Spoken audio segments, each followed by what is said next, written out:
Morning. Last में हमने osmosis के बारे में पढ़ा था। ऑस्मोसिस क्या है? तो हमने ऐसा बोला था कि osmosis is the passage of water from higher water concentration to the lower water concentration through the semi permeable membrane. के जो पानी है वो अपने हाई कॉन्सेंट्रेशन से अपने लोअर कॉन्सेंट्रेशन तरफ मूव करेगा। किसकी मदद से? तो सेमी परमिएबल मेम्ब्रेन और सिलेक्टिवली परमिएबल मेम्ब्रेन की मदद से वो मूव करेगा। और उसके अकॉर्डिंग एक एक्टिविटी जो आप लोगों की टेक्स्ट बुक में दी गई है उसके बारे में हम आज बात करेंगे। तो एक्टिविटी में क्या करना है? तो एक्टिविटी क्या है? ऑस्मोसिस विथ एन एग, कि हमें अंडे के साथ ऑस्मोसिस प्रोसीजर कैसे होती है वो देखना है। तो एक्टिविटी में हमें क्या करना है कि remove the cell of an egg by dissolving it in diluted hydrochloric acid. कि हमें एक अंडा लेना है और अंडे का जो बाहर का सेल होता है वाइट कलर का, जो मोस्टली कैल्शियम कार्बोनेट का बना हुआ होता है, तो हमें उस सेल को रिमूव करना है। हमें उस सेल को क्यों रिमूव करना है? क्योंकि हमें ऑस्मोसिस देखने के लिए सेमी परमिएबल मेम्ब्रेन की ज़रूरत पड़ेगी। कैल्शियम कार्बोनेट के थ्रू कोई भी मटेरियल पास हो पाएगा नहीं, तो इसके लिए हमें वो रिमूव करना पड़ेगा। अब हम उसको रिमूव कैसे करेंगे? तो हमें उसको डाइल्यूटेड हाइड्रोक्लोरिक एसिड के अंदर रख के थोड़े टाइम तक छोड़ देना है।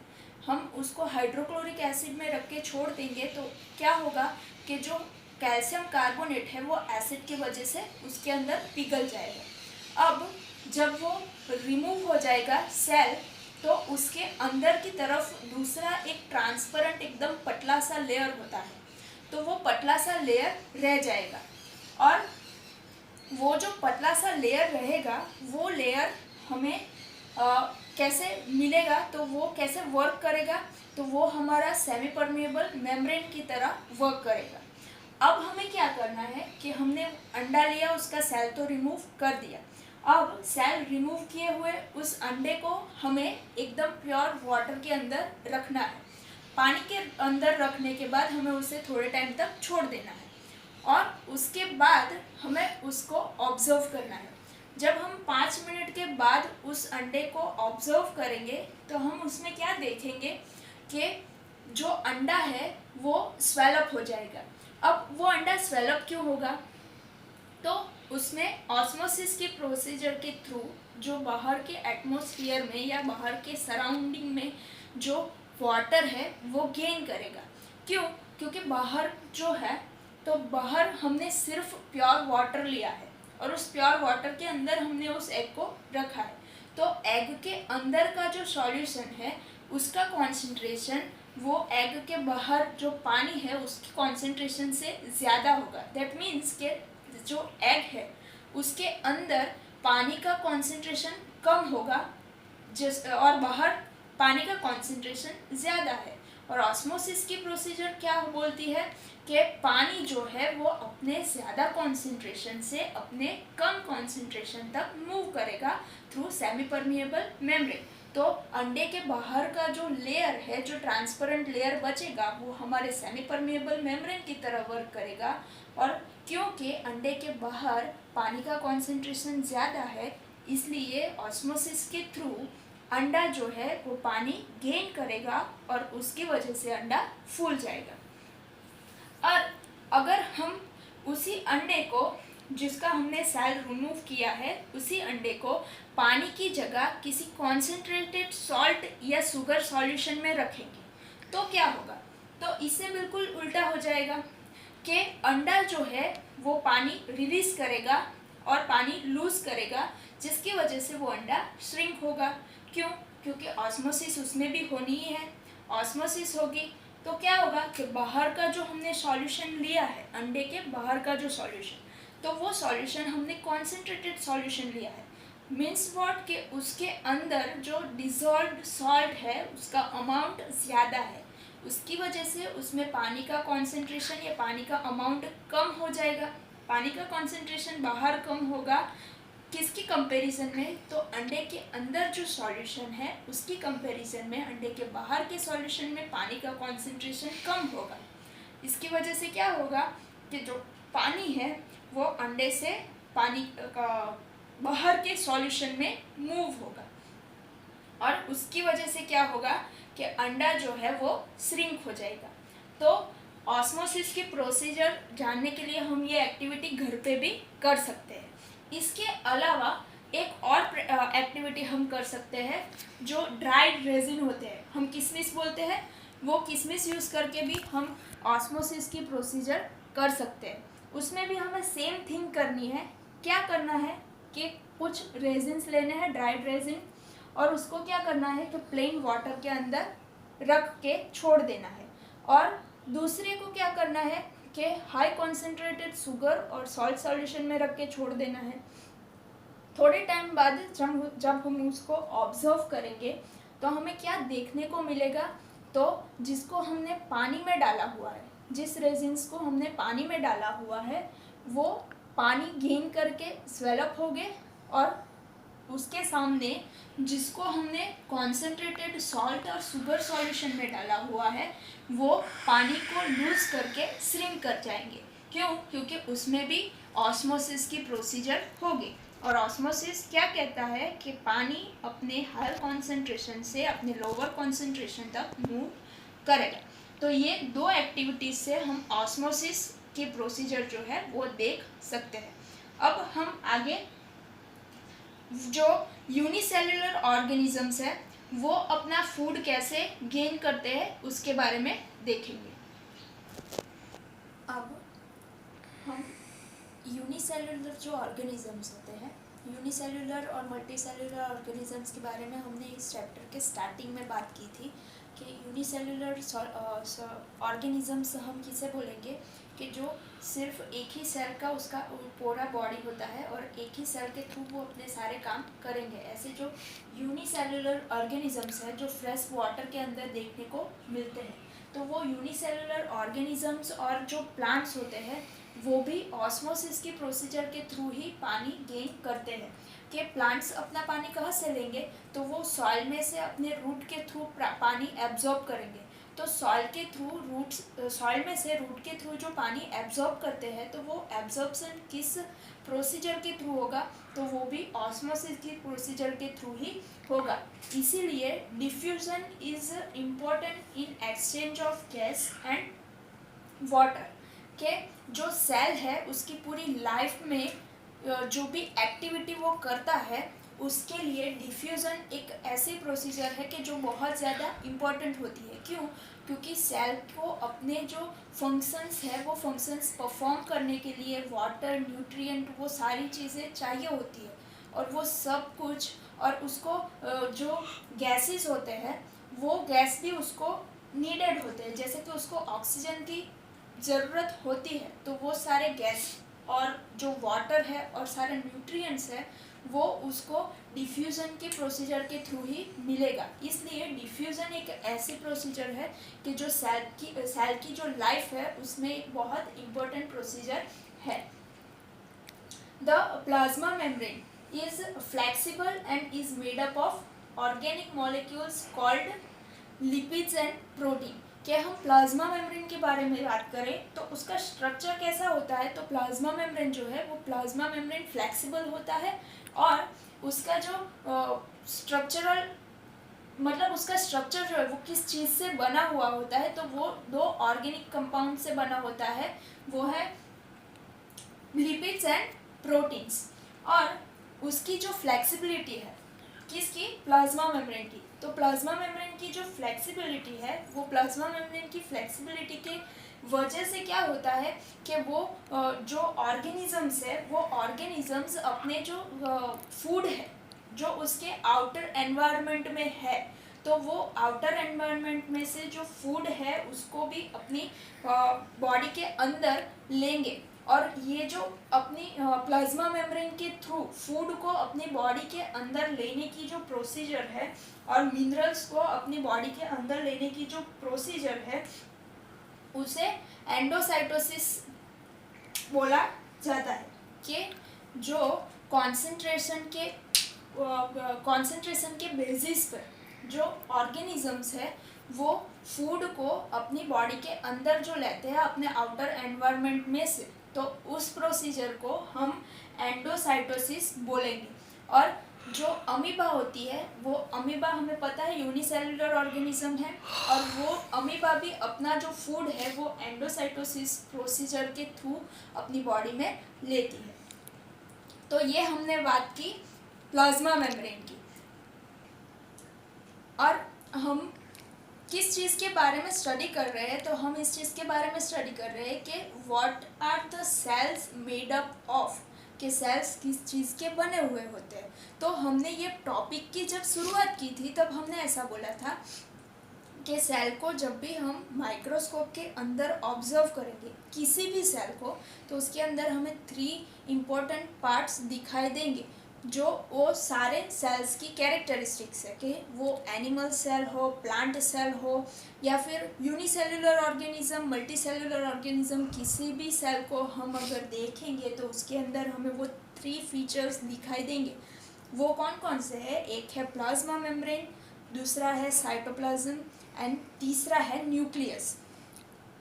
बट हम सेल वॉल के बारे में पढ़ेंगे कि सेल वॉल जो है वो सारे सेल्स में नहीं दिखाई देगी, लेकिन अगर हम प्लांट सेल्स की बात करें तो प्लांट सेल्स के अंदर एक एडिशनल प्लाज्मा मेम्ब्रेन के अलावा भी बाहर की तरफ एक मेम्ब्रेन होता है, एक आउटर लेयर होता है, जिसे हम सेल वॉल बोलते हैं। तो plant cells in addition to the plasma membrane have another rigid outer covering called the cell wall।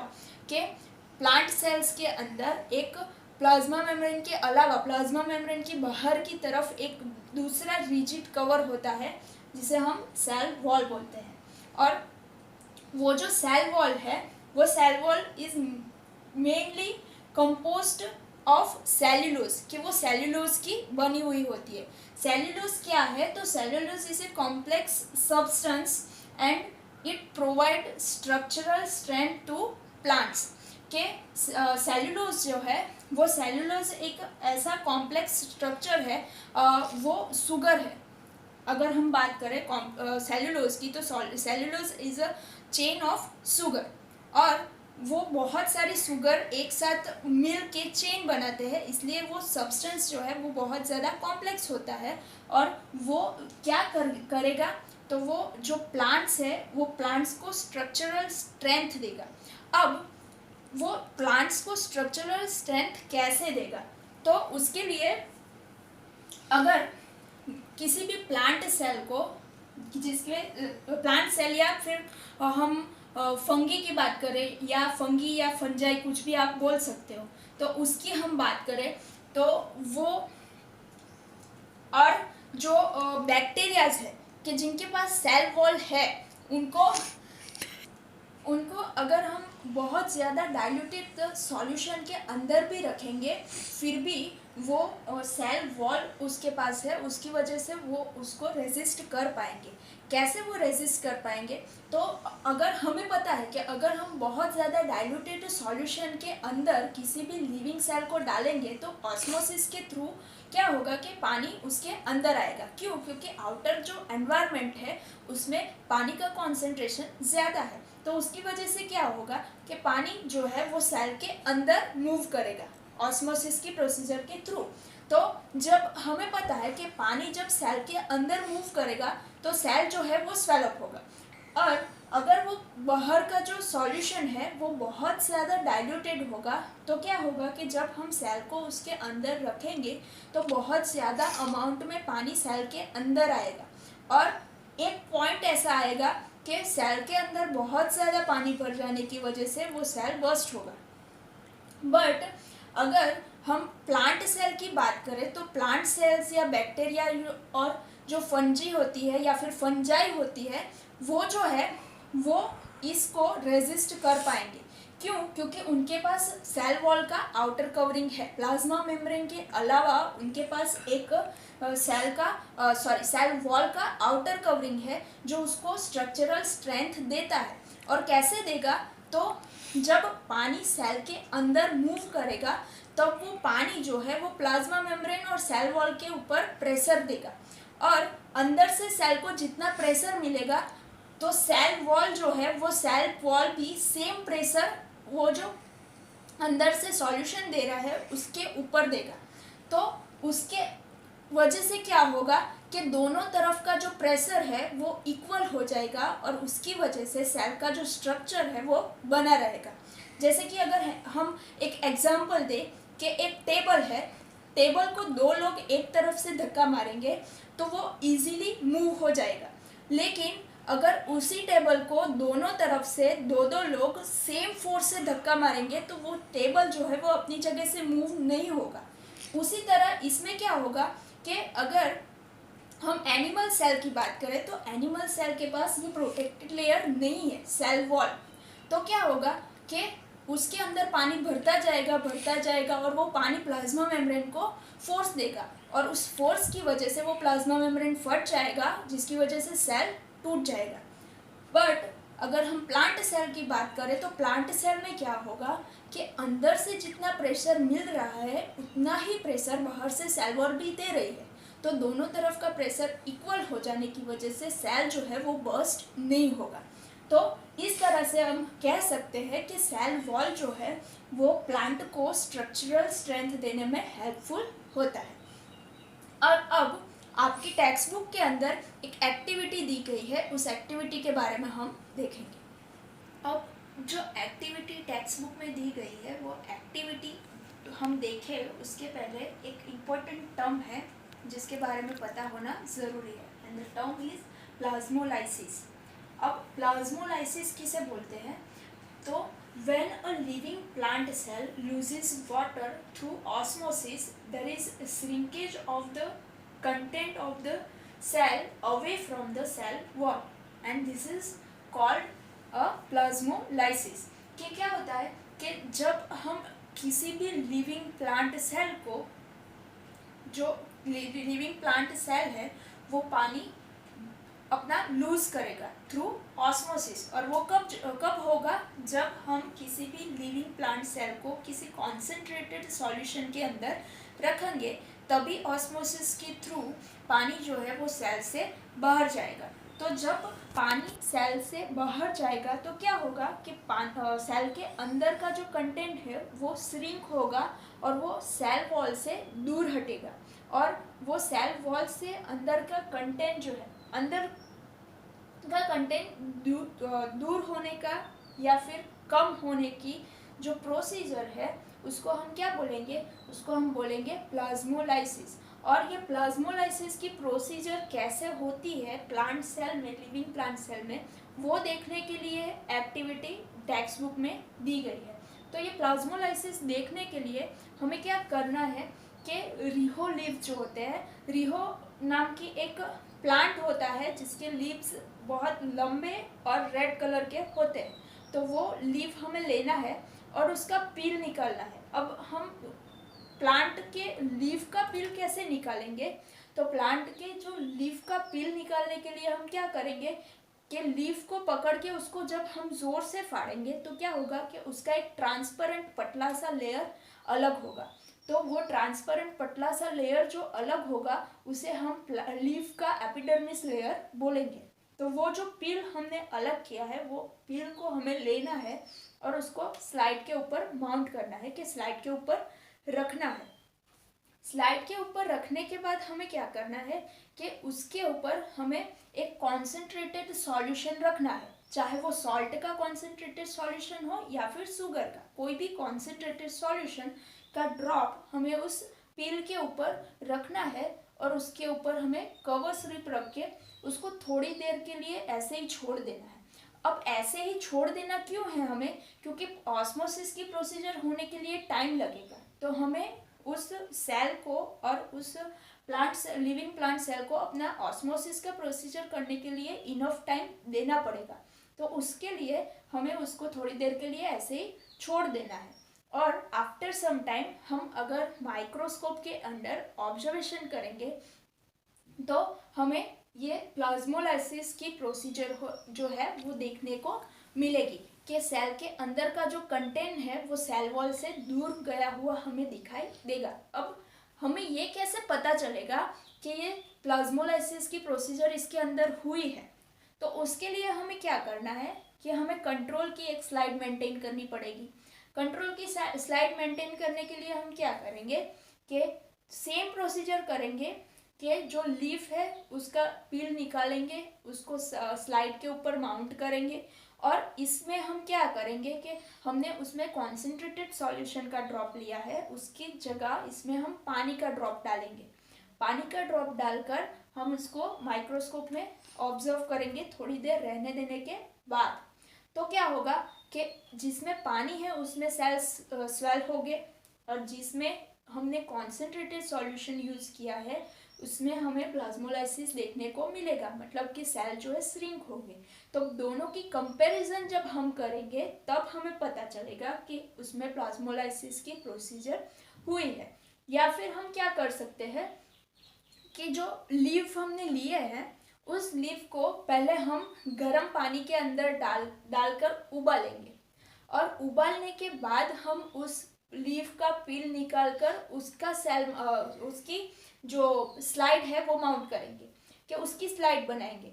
Same इसी तरीके से कि पील निकालेंगे, उसको स्लाइड के ऊपर रखेंगे, उसके ऊपर हम शुगर सॉल्यूशन या सॉल्ट का कॉन्सेंट्रेटेड सॉल्यूशन डालेंगे, थोड़ी देर के लिए छोड़ देंगे, और फिर हम उसको माइक्रोस्कोप के अंडर ऑब्जर्व करेंगे। पर सिर्फ एक ही स्टेप जो है वो हमें ज़्यादा करना है। वो कौन सा करना है कि जो लीव्स हम लेंगे उसको पहले हमें गर्म पानी के अंदर उबाल लेना है, उसके बाद हम उस लीफ को यूज़ करेंगे। और जब हम इन दोनों स्लाइड्स की कंपैरिजन करेंगे तो स्लाइड्स की कंपैरिजन करने पर जो स्लाइड हमने जिस लीफ को उबाले बिना यूज़ किया है उसमें हमें प्लाज्मोलाइसिस दिखेगा, लेकिन जो लीव्स हमने उबालने के बाद यूज़ किए हैं उसमें हमें प्लाज्मोलाइसिस नहीं दिखेगा। क्यों नहीं दिखेगा? क्योंकि जो लीव्स हमने उबाले हैं वो लीव्स ऑस्मोसिस कर पाएंगे नहीं। क्यों नहीं कर पाएंगे उसका रीज़न हमने इसी चैप्टर में आगे पढ़ा था, कि हमने ये बोला था कि सिर्फ और सिर्फ जो लिविंग सेल्स होते हैं वो लिविंग सेल्स ही कोई भी स्पेसिफिक फंक्शन परफॉर्म करने के एबल होते हैं, कि कोई भी लिविंग सेल ही कोई भी पर्टिकुलर फंक्शन परफॉर्म कर सकते हैं। जो डेड सेल्स है वो कोई भी फंक्शन परफॉर्म कर पाते नहीं है। और जब हम लीफ को पानी के अंदर उबालेंगे तो ज़्यादा हीट की वजह से क्या होगा कि वो सेल्स मर जाएंगे। तो वो सेल्स डेथ हो गए, तो सेल डेड होने की वजह से वो ऑस्मोसिस नहीं कर पाएंगे। ऑस्मोसिस नहीं होगा तो प्लाज्मोलाइसिस भी होने वाला नहीं है। तो इस दोनों स्लाइड की कंपैरिजन करके भी हमें पता चल सकता है कि पहले वाले स्लाइड में प्लाज्मोलाइसिस हुआ है, लेकिन जिसमें हमने उबाले हुए लीव्स यूज़ करे उसमें प्लाज्मोलाइसिस नहीं हुआ है। तो ये हमने बात की सेल वॉल की। अब हम नेक्स्ट क्या देखेंगे? नेक्स्ट हम न्यूक्लियस के बारे में बात करेंगे, लेकिन न्यूक्लियस के बारे में हम अपने नेक्स्ट लेक्चर में देखेंगे। Thank you.